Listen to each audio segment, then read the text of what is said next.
सामान वाले हिस्से के करीब ग्लिगोरिया की चीखें साफ सुनाई दे रही थीं। वो कभी तो बुड़बुड़ाता, हम क्यूरिको से गुजर आए थे, हम क्यूरिको से गुजर आए थे, कभी पुकारता पानी पानी हाय पानी, और फिर मायूसी के आलम में इल्तिजाएं करता कि कोई उसे उसका रिवाल्वर दे दे। मुसाफिरों के केबिन में सबसे दिलदोज चीखें सिन्यूरा मारियानी की थी। वो अपनी टूटी हुई टांगों समेत अभी तक कुर्सियों के मलबे के नीचे धंसी हुई थी। एक आध बार उसे निकालने की कोशिश भी की गई, लेकिन बेसुध। जब वो उसे निकालने की कोशिश करने लगे तो उसकी चीखें और बुलंद हो गईं और वो बोली कि अगर उन्होंने उसे घसीट कर निकाला तो वो मर जाएगी। सुबह के इंतजार में कोशिशें तर्क कर दी गईं। हम उसका जी रखने को रिफाइल शेवरन, जिसकी पिंडी टूटकर घूम गई थी, और मुंचुसुबीला ने उसके हाथ अपने हाथों में ले लिए और उसे तसल्लियां देने लगे।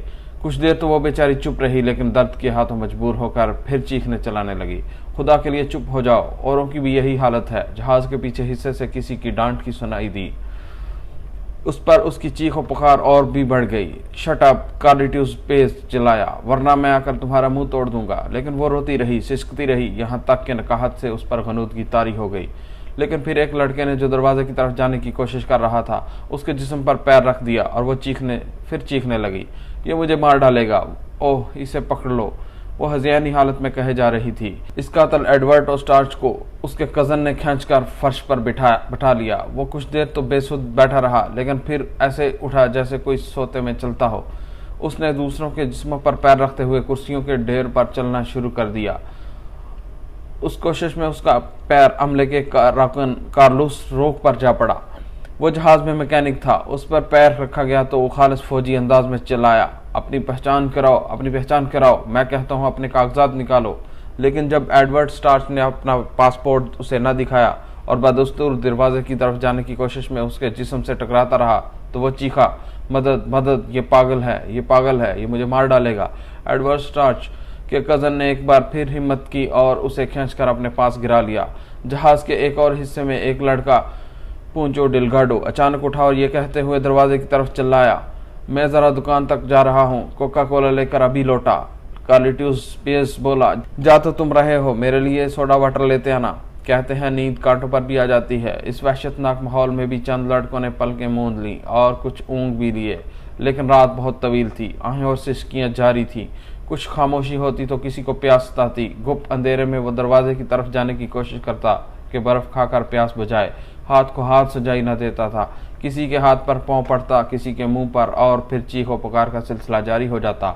जो ठीक ठाक थे वो भी सिसक रहे थे, जो जाग रहे थे जुड़े बैठे थे।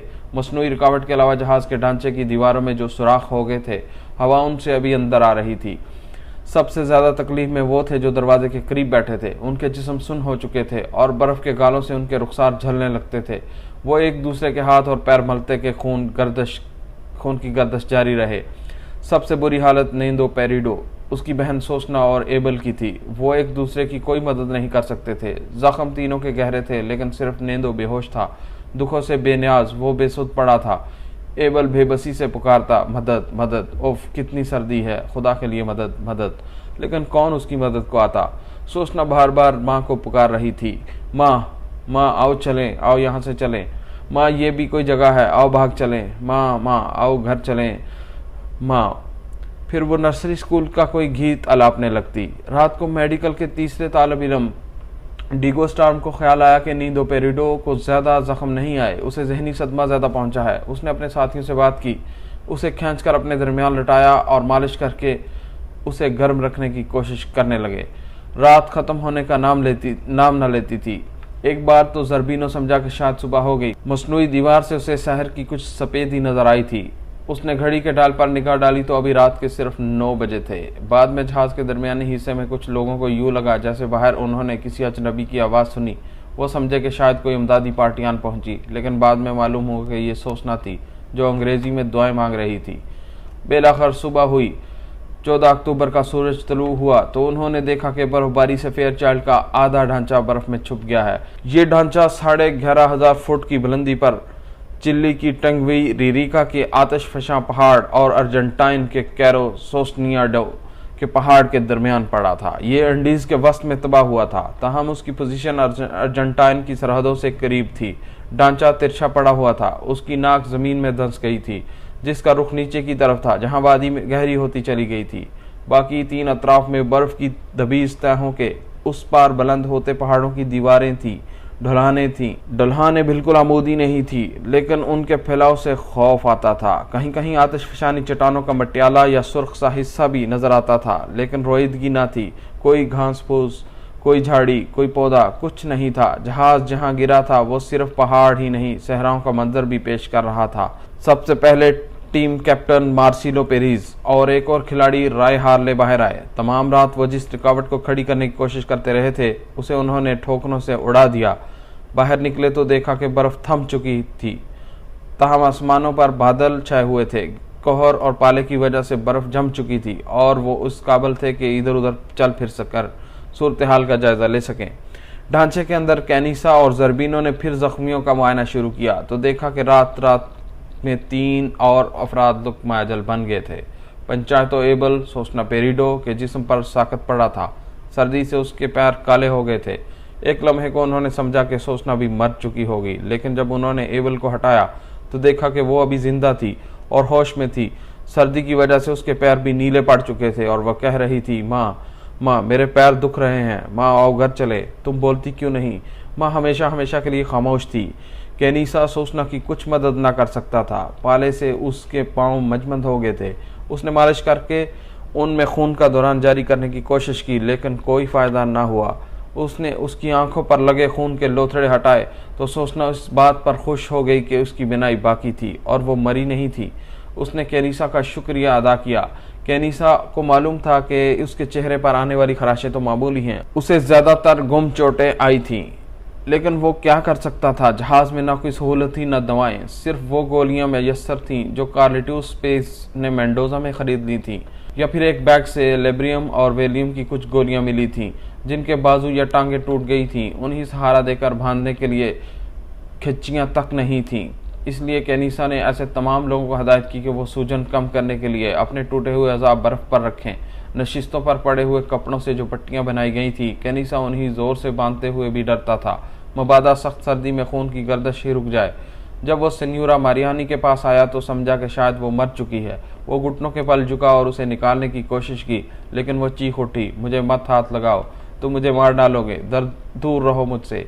कैनिसा उसे छोड़कर चला गया। वो दोबारा उसके पास आया तो वो खोई नजरों से छत को घूर रही थी और खामोश थी। कैनिसा ने उसकी आंखों में आंखें डाली तो उसने हसरत से उसे देखा और उसकी पुतलियां चढ़ गईं। कैनिसा का तजर्बा जरबीनो से 1 साल पुराना था, लेकिन वो किसी के बारे में ये कहने की हिम्मत न पाता था कि फलां मर गया। उसने जरबीनो को बुलाया और मारियानी का ख्याल रखने को कहा। जरबीनो इस पर झुका और कान उसके सीने से लगाकर दिल की धड़कनें सुनने की कोशिश की, लेकिन वो अपनी जिंदगी पूरी कर चुकी थी। तब लड़कों ने नायलून की एक बेल्ट निकाली, उसके शानों में फंसाई और 2-3 ने मिलकर उसे कुर्सियों के मलबे से बाहर खींचा और बर्फ पर लटा दिया। उन्होंने कार्लिटूस पियर्स को बताया कि मारियानी मर गई तो वो चेहरा अपने हाथों में छुपाकर रोने लगा। वो गुज़श्ता रात कहे गए सख्त अल्फाज पर नादम था। गुस्टाव जरबीनो ने एनरिक पेलेटिरो के पेट का मुआयना करने के लिए पट्टी खोली। गुज़श्ता रोज उसके पेट से लोहे की ट्यूब निकाल कर बांधी गई थी। अब जो कमीज की पट्टी खोली तो देखा कि ट्यूब के साथ बाहर आने वाली आंत वैसे ही लटक रही है और उससे खून रिस रहा है। खून रोकने के लिए जरबीनो ने उसे एक धागे से कसकर बांध दिया और जरासीम का असर रोकने के लिए जख्म पर यूडिक्लोन छिड़क दिया। फिर उसने प्लेटरो से कहा कि वो इस आंत को पेट में वापस डालने की कोशिश करे। प्लेटरो ने बड़े सब्र के साथ ये कार्रवाई बर्दाश्त की और उसके कहे पर अमल करने लगा। दोनों डॉक्टरों को एक नर्स की खिदमत भी मुयस्सर आ गई। लिलियाना मथोल का चेहरा अगरचे खराशों से नीला पड़ गया था, लेकिन हत्तल मकदूर वो उनकी मदद कर रही थी। वो सांवले रंग की छोटे से कद की औरत थी। उसने सारी उम्र अपने शौहर की खिदमत और 4 बच्चों की परवरिश में गुजार दी थी। शादी से पहले जेव्यूर को एक हादसा पेश आया था। वो मोटरसाइकिल से गिरा था और एक कार उसके ऊपर से गुजर गई थी। वो कई हफ्ते बेहोश रहा और होश में आने के बाद भी कई माह अस्पताल में रहा। उसकी यादाश्त मुकम्मल तौर पर कभी वापस न आई। उसकी दाएं आंख की बिनाई भी जाती रही थी। उसकी बदकिस्मती की दास्तान यहीं पर ख़त्म नहीं होती थी।